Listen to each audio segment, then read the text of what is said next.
বাঙালি খানায় সবাইকে স্বাগত জানাই। বাঙালির প্রিয় খাসির মাংস আর ইলিশ মাছ। আজকে আমি নিয়ে হাজির হয়েছি খাসির মাংস। আমি আজকে এখানে খাসির মাংস রান্না করেছি পুরনো দিনের পদ্ধতিতে।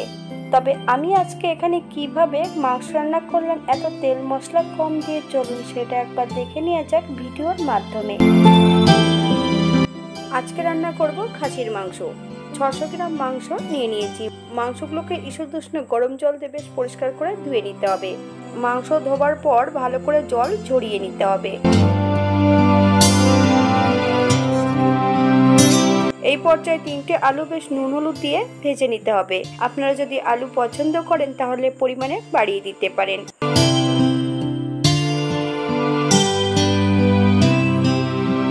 একই তেলে রান্না করব। আমি এখানে আরো একটু তেল অ্যাড করব। আলুগুলো ভেজে নিয়েছিলাম সাদা তেলে, এর মধ্যে আমি সরষের তেলটা অ্যাড করব। ফোড়নে রেখেছি দারচিনি, এলাচ, লং।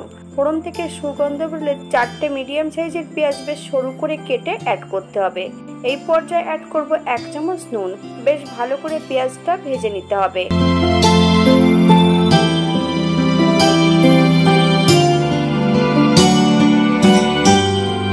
পর্যায়ে অ্যাড করব মিডিয়াম সাইজের 2টো রসুন 80% বেটে নিয়েছি। সম্পূর্ণ রসুনটা অ্যাড করতে হবে। পেঁয়াজ রসুন থেকে যতক্ষণ কাঁচা গন্ধ বেরোবে ততক্ষণ বেশ ভালো করে পেঁয়াজ রসুনটা ভেজে নিতে হবে। এই পর্যায়ে বেশ কিছুটা বাটা মশলা অ্যাড করব। আদা, জিরে, ধনে 2 চামচ বাটা অ্যাড করব। শুকনো লঙ্কা বাটা, আপনারা যদি পছন্দ করেন তাহলে পরিমাণে বাড়িয়ে দিতে পারেন। এই পর্যায়ে অ্যাড করব 1/2 চামচ হলুদ গুঁড়ো। আপনারা যদি কাশ্মীরি লঙ্কার গুঁড়ো পছন্দ করেন তাহলে এই পর্যায়ে অ্যাড করতে পারেন। মশলা ধোয়া বাটি থেকে সামান্য একটু জল অ্যাড করব। মশলাটাকে বেশ ভালো করে কষিয়ে নিতে হবে, অথবা মশলা থেকে যতক্ষণ তেল না ছাড়বে ততক্ষণ বেশ ভালো করে মশলাটা কষিয়ে নিতে হবে। হাতে যদি সময় থাকে তাহলে একটা লাইক, কমেন্ট, শেয়ার দেবেন।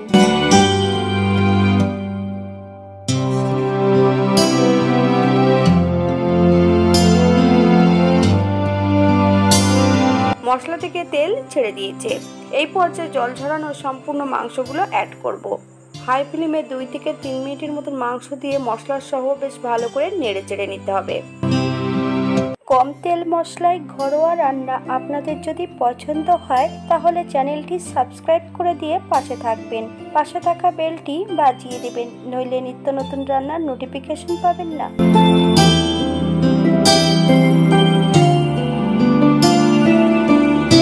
এই পর্যায়ে আমি মাংসগুলোকে ঢাকা দিয়ে কষিয়ে নেব।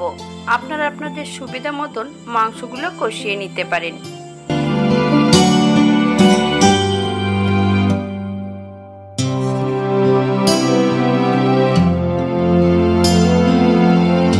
মাংস কষানোর মাঝপথে 2 টুকরো চুই ঝাল আর বেশ কিছুটা চর্বি অ্যাড করব। মিডিয়াম আঁচে বেশ ভালো করে মাংসের সঙ্গে কষিয়ে নেব। আমি এই রান্নাটিতে সম্পূর্ণ শুকনো লঙ্কা বাটা অ্যাড করেছি আর 2 টুকরো চুই ঝাল অ্যাড করেছি। আপনারা চুই ঝালের পরিবর্তে গোলমরিচের গুঁড়ো অ্যাড করতে পারেন। শুকনো লঙ্কার পরিবর্তে কাঁচা লঙ্কা দিয়েও আপনারা এই রান্নাটা করে নিতে পারবেন, সেটা খেতেও কিন্তু খুব সুস্বাদু হবে। মাংস কষানোর শেষ পর্যায়ে এবার একটা প্রেসার কুকার নিয়ে নেব। সম্পূর্ণ মাংস এবং আলুগুলো প্রেসার কুকারে অ্যাড করব।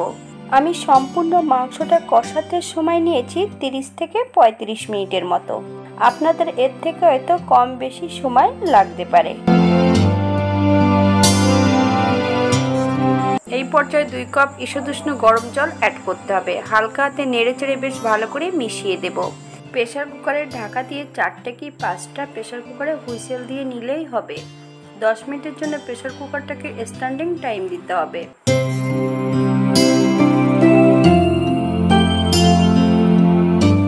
দশ মিনিট পর আমি কিন্তু চর্বিগুলো প্রেসার কুকারের মধ্যে অ্যাড করিনি, কড়াইতেই রেখে দিয়েছি। একই কড়াইতে সম্পূর্ণ মাংসগুলো অ্যাড করব। 4 থেকে 5 মিনিটের মতন হাই ফ্লেমে বেশ ভালো করে ফুটিয়ে নিতে হবে। আলুগুলো সেদ্ধ হয়ে গেছে, আমি আলাদা একটা পাত্রে তুলে রেখেছি। এই পর্যায়ে অ্যাড করব 1 চামচ গরম মশলা বাটা। আপনারা গুঁড়োটা দিয়েও রান্না করে নিতে পারেন। হাতে নেড়ে চেড়ে বেশ ভালো করে মিশিয়ে দিতে হবে যাতে গরম মশলার কাঁচা গন্ধটা না থাকে। এই পর্যায়ে গ্যাসের ফ্লেমটা অফ করে দিতে হবে। 5 মিনিটের জন্য স্ট্যান্ডিং টাইম দেব, তারপর সার্ভ করব।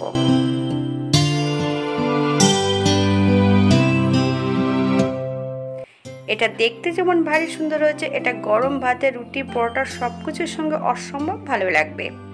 আপনারা বাড়িতে একবার একই পদ্ধতিতে বানিয়ে নেবেন। এখনকার আলুগুলো বেশ মিষ্টি, যদি আলুগুলো দিয়ে মাংসটা বেশ ফোটানো হয় তাহলে মাংসর ভিতরে বেশ মিষ্টত্ব থেকে যায়। এই জন্য আমি আলুগুলো আগের থেকে তুলে রেখেছি। তারপর আমি মাংসটাকে বেশ 4 থেকে 5 মিনিটের মতন হাই ফ্লেমে ফুটিয়ে নিয়েছি।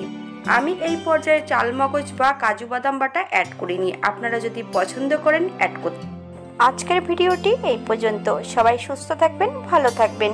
অন্যদিন নতুন রেসিপি নিয়ে আপনাদের সামনে আবার আমি হাজির হব। নতুন ও পুরনো সকল বন্ধুদের অসংখ্য ধন্যবাদ ভিডিওটি দেখার জন্য।